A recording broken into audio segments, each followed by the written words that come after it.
오늘 우리가 이 본문을 통해서 사울의 행동에서 멀리 떠나온 인생의 모습을 보며 우리가 기도 제목을 얻기를 원합니다. 먼저 첫 번째로 영적 성장은 단번에 이루어지지 않습니다. 영적 성장은 단번에 이루어지는 것이 아니라는 거죠. 사울은 이스라엘 백성을 영적으로 인도했던 그 사무엘이 죽어서 나라가 위태로울 수 있다라고 생각을 했습니다. 이때 사울의 행동을 한번 보십시오. 사울이 신접한 자와 박수를 쫓아냈다고 말씀합니다. 이 말은 곧 사무엘이 죽기 바로 전에도 이렇게 신접한 자와 박수들이 활동하고 있었다는 거죠. 백성들이 찾은 거죠. 여기서 말하는 이 신접한 자, 이 신접한 여인은 강신술을 사용하는 사람들을 말합니다. 강신술 그러면은 아마 아실 텐데요. 죽은 사람의 영혼을 만나거나 말을 전해주는 사람, 그런 것을 쓰는 사람, 즉 심령술을 말하는데요. 자, 그럼 이 신접한 자가 만나는 죽은 자의 이 영혼이 정말 그 죽은 사람의 영혼이 맞을까요? 여러분 그거 좀 궁금하지 않아요? 사무엘의 영이다. 그럼 정말 그가 사무엘의 영일까? 이것도 좀 사실 이게 궁금하면서 우리 성경을 읽으면 안 되지만 이 부분만큼은 우리가 좀 확인을 좀 해야 될 필요가 있습니다. 저도 이제 이 설교를 준비하면서 그래 이 부분만큼 우리가 조금이라도 이야기를 좀 나눠야 되겠다라고 하는 마음을 주님께서 좀 주신 줄 믿습니다. 어쨌든 우리가 이 강신술 또는 이런 심령술에 대해서 죽은 자의 영혼이 정말 그 죽은 자의 영혼이 맞을까라고 하는 이 부분을 우리는 성경에서 살펴야 합니다. 그것도 예수님께서 직접 말씀해 주신 그 비유의 사건을 통해서 우리가 확인을 하길 원하는데요. 누가복음 16장에 보면 부자와 거지 나사로에 대한 이야기가 있습니다. 자, 거지 나사로가 이 부잣집에서 빌어먹죠. 그러다가 죽게 됩니다.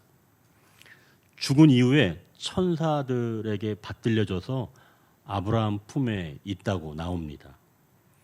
그리고 부자도 죽게 되었어요. 근데 이 부자는 음부에서 고통 가운데 있게 된 겁니다. 그때 이 음부에서 눈을 들어 멀리 보니까 아브라함 품에 이 거지 나사로가 안겨 있는 것을 보게 된 겁니다.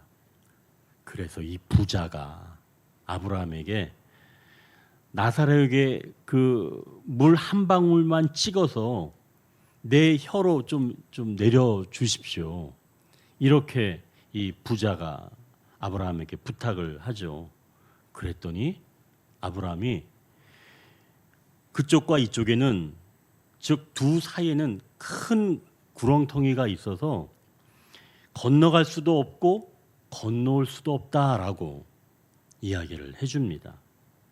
그러자 이 부자가 한 가지 그러면 청을 하는 거예요. 어떤 청이냐면 그렇다면 내 고향 있는 내 동생들에게 나사로를 좀 보내주셔서 동생들이 이곳에 오지 않도록 좀 이야기를 해 주십시오라고 아브라함에게 부탁을 하죠. 그랬더니 아브라함이 이야기하기를 거기에 있는 선지자에게 들으면 충분하다. 나사로가 갈 수도 없다라고 다시 한번 확인을 해줍니다. 결국 결론적으로 말한다면 한 번 죽으면 건너올 수가 없다는 이야기예요. 자, 그럼 강신술을 쓰는 그 영혼은 누구의 영혼일까요?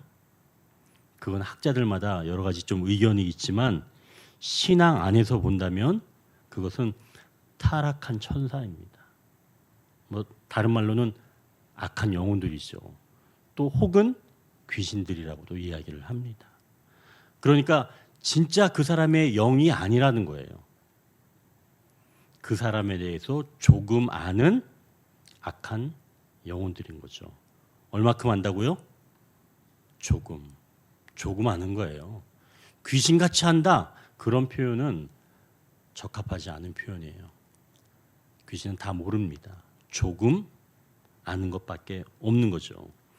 악한 것들이 이 사무엘을 아는 이 악한 것이 올라와서 이야기하는 것도 지극히 상식적인 이야기만 한 겁니다. 과거 사무엘이 살았을 때 했던 이야기를 반복하는 수준이에요. 새로운 것이 없다는 거죠. 그러니 악한 것들이 하는 이야기, 그것이 뭔가 좀 새로울 것이다 라고 하는 그런 영적 호기심은 굉장히 위험한 거다라고 볼 수가 있는 거죠. 자, 이제 본문으로 다시 돌아와서 사울이 이러한 영매, 즉 신접한 자들을 그 땅에서 다 쫓아내었는데 그럼 왜 쫓아냈을까? 라고 생각해 본다면 어떤 사람은 마지막 사무엘에 대한 예의 차원에서 이렇게 했을 것이다 라고 말하는 경우도 있지만 그보다는 신접한 사람들을 쫓아냄으로 인해서 사무엘이 이루지 못한 것을 나는 이룰 수 있다. 그래서 나는 이스라엘을 영적으로 잘 인도할 수 있다.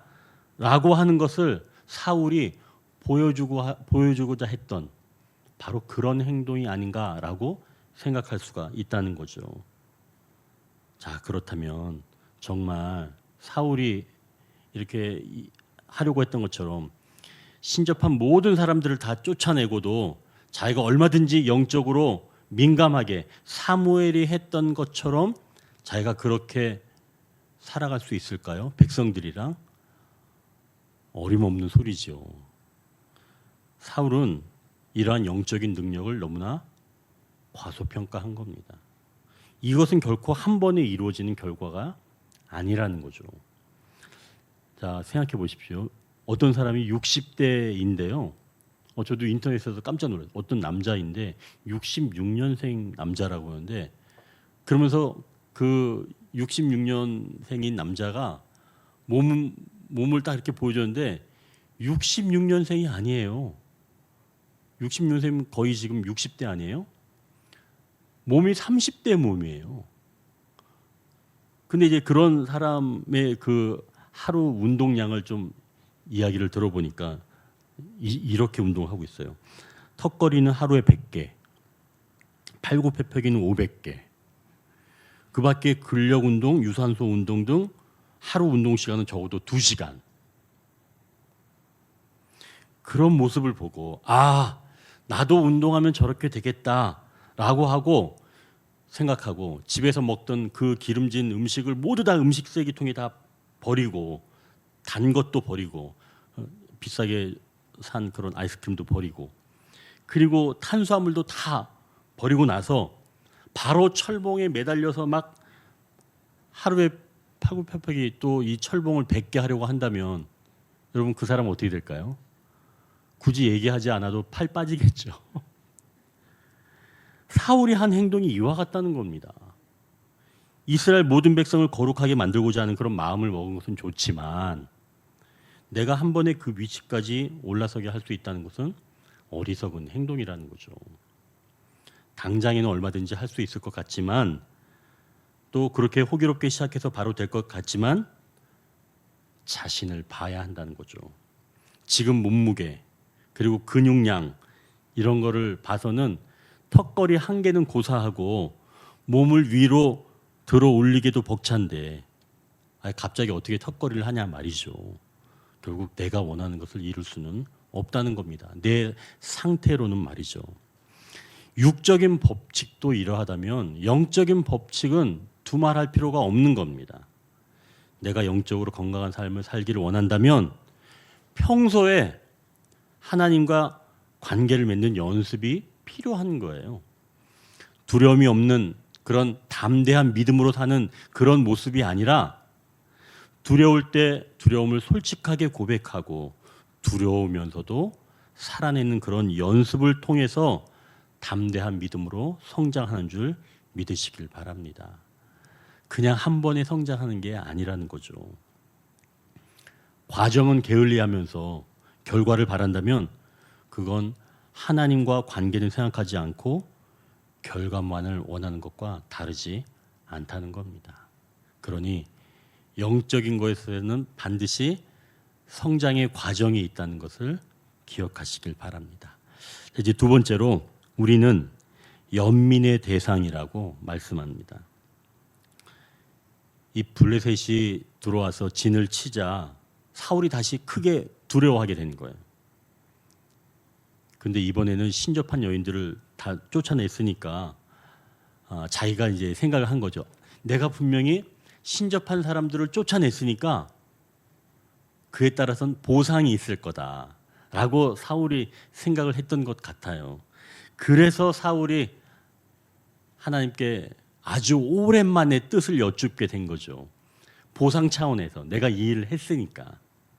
하지만 꿈으로도 또 제사장이 하나님의 뜻을 물을 때 사용하는 신탁 도구인 이 우림 그리고 둠밈으로도 보여주지 아니하시고 선지자로도 말씀하지 않으셨다고 이렇게 말합니다. 결국 사울은 마음이 어땠을까요? 너무나 답답했겠죠. 분명히 나는 이렇게 내가 했으면 하나님께서 좀 보상 차원에서 해줄 줄 알았는데 웬걸 여러 가지 방법으로도 하나님께서 말씀해 주시지 않는 거죠. 그래서 쫓아냈던 신접한 여인을 다시 찾아가는 겁니다. 엔돌의 신접한 여인을 만나러 가기 위해서 좀 전에 말씀드렸던 것처럼 왕복을 벗어야 합니다. 왕의 신분으로는 찾아갈 수가 없는 거예요. 자기가 쫓아냈으니까. 그리고 다른 옷을 입고 찾아간 거죠. 그런데 찾아갈 때 시각이 어떤 시각이었어요? 밤이었다는 거예요. 영적으로 중요한 의미죠. 찾아갔는데 밤에 찾아간 겁니다.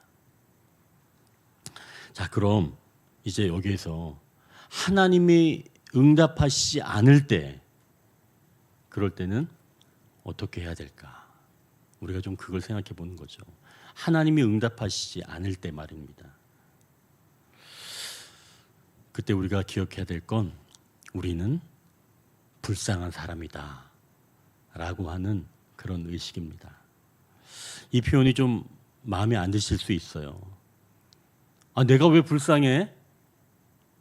난 불쌍하지 않아. 이렇게 생각할 수 있지만 우리는 불쌍한 사람이에요. C.S. 루이스의 그 피고석의 하나님이라고 하는 책에서 사람이 연민의 대상임을 이렇게 표현을 하는데요. 사람들이 가득 탄 그 고속 열차가 한쪽에서 오고 또 다른 쪽에서 마주 오고 있는 겁니다. 그런데 시속 100km로 달리고 있는 거예요. 같은 선로에서 같은 방향으로 다가오는 겁니다. 만약 그 모습을 위에서 높은 곳에서 바라보고 있다면 그 열차 안에 탄 사람들은 바로 연민의 대상이라는 거죠. 약 40초 후면 열차가 충돌을 일으킵니다. 그 안에 있는 모든 사람들은 다 죽게 되는 거죠. 그것을 보고 있는 사람이 있다면 그 안에 타 있는 사람들은 모르죠. 이 열차가 40초 후에 부딪힐지 모르지만 여러 가지 형태의 것을 하고 있잖아요. 그러나 보고 있는 사람은 다 압니다. 그래서 보고 있는 사람은 그들을 불쌍히 여기는 연민의 대상으로 생각할 수가 있다는 이야기죠. 사실은 사울도 내일이면 블레셋 사람들에 의해서 몸이 으스러지게 됩니다. 그러나 정작 본인은 알지 못하죠. 그냥 두려움만으로만 지금 알고 있는 상황입니다. 하나님의 뜻을 물었지만 대답하지도 않으시고 하나님이 느껴지지도 않는 겁니다. 물론 이제 사울은 이런 때가 오래되었죠. 이렇게 하나님의 부재를 경험할 때 우리는 비참한 자신을 위해 기도할 수 있어야 한다는 거죠.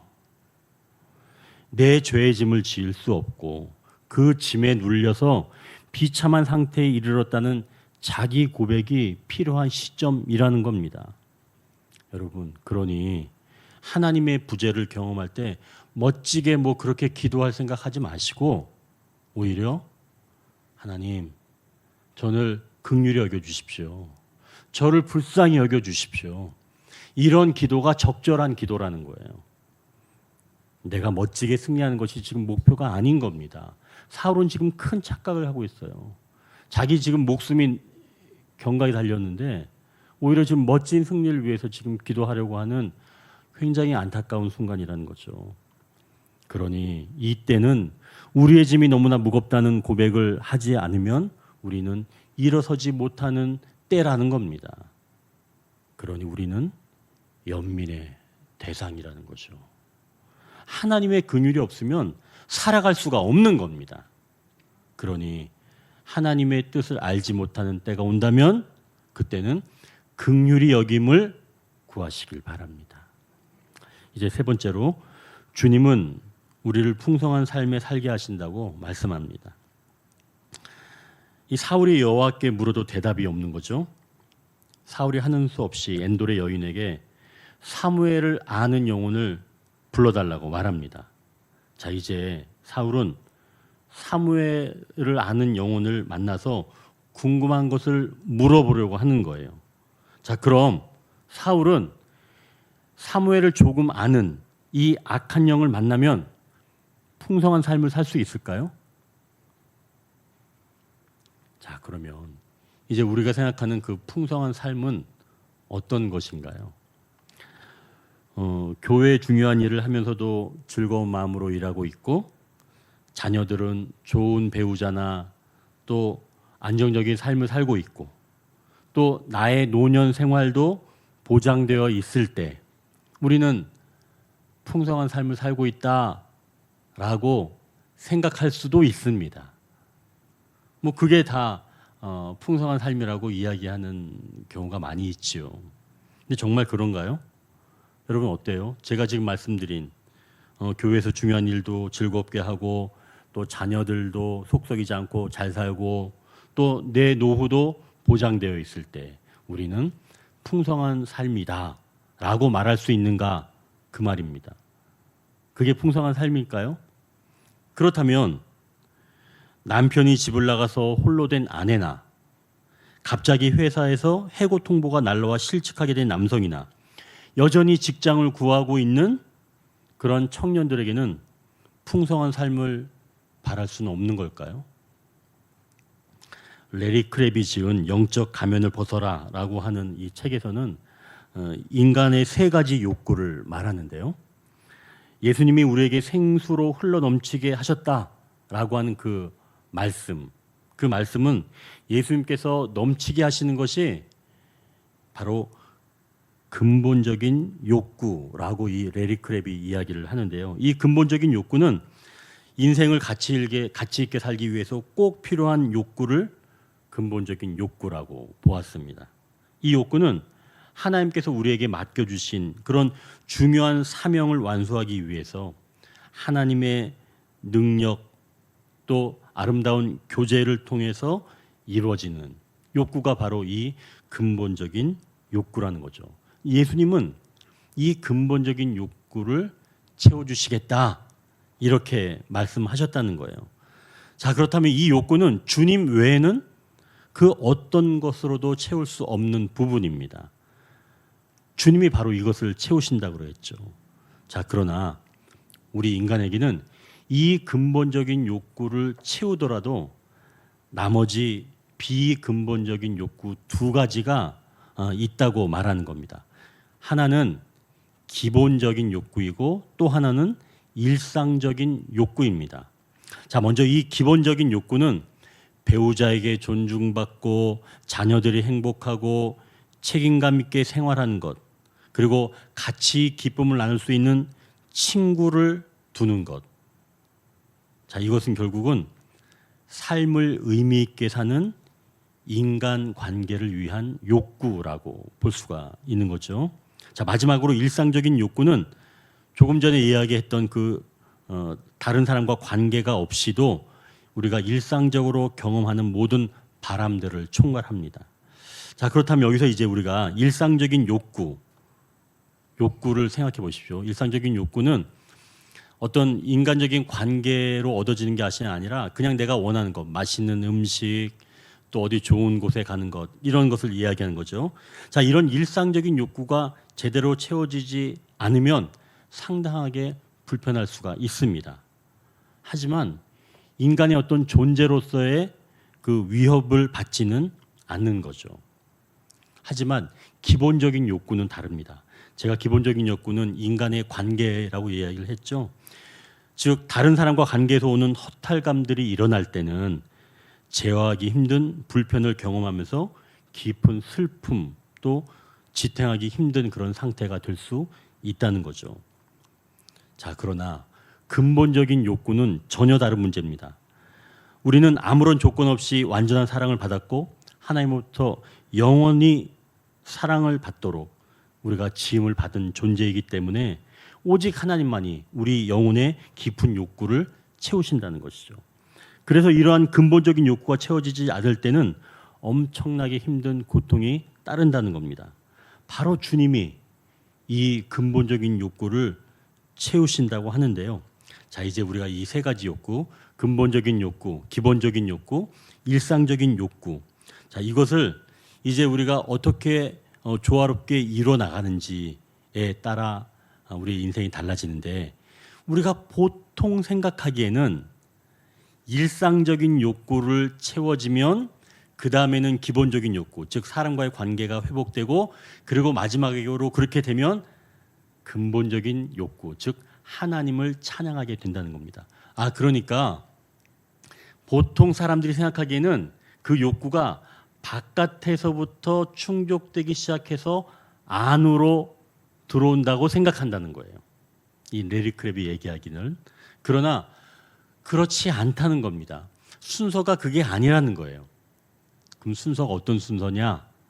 가장 안에 있는 그 하나님과 인간과의 그 아름다운 관계를 통해서 얻어지는 그 근본적인 욕구가 채워질 때 비로소 기본적인 욕구, 사람 간의 이런 관계도 회복이 되고, 그리고 마침내 일상적인 욕구에서도 얻어지는 것들이 있다라고 하는 거죠. 그러니까 우리가 이 순서를 얘기할 때 항상 바깥에서 내면으로 들어오는 게 아니라 오히려 깊은 영혼에서 마음, 그리고 외면으로 욕구가 뻗어나가는 것, 이런 순서를 기억해야 한다는 거죠.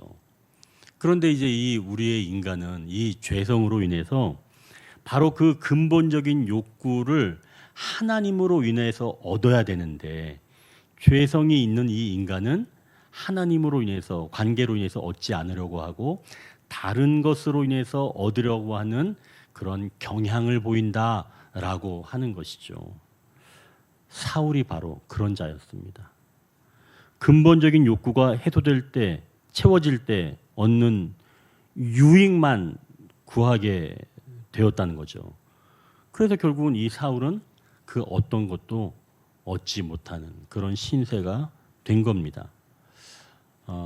제가 이제 얼핏 지나가면서 들은 이야기인데요. 밥을 먹고 난 후에 약 1시간 정도 뒤에 또 허기가 찾아온다는 겁니다. 보통 그렇다는 거예요. 배고픔이 온다는 거예요. 근데 그때 그 배고픔이 내가 좀 적게 먹었나? 뭐 좀 그러네 라고 먹으면 그때 살찐다는 거죠. 그럼 그게 무슨 허기냐? 어떤 배고픔이냐? 근데 학자가 이야기하기를 그 배고픔은 진짜 배고픔이 아니라 물을 필요로 하는 그런 배고픔이라는 거예요. 그럼 그때는 물을 마시면 된다는 거예요. 근데 물을 마시지 않고 다른 걸 채우니까 이제 살이 찐다는 거죠. 저도 그 허기를 몰라가지고 저도 물을 안 먹고 다른 걸 먹어서 그렇게 됐나 봐요. 자, 여러분, 우리가 구별할 줄 알아야 되는 거예요. 이 허기가 어떤 허기인가 구별할 줄 알아야 되겠죠. 마찬가지로 이 욕구도 어떤 욕구인지, 어떤 욕구를 채워야지만이 그것이 충만하게 살아갈 수 있는지 알아야 된다는 거죠.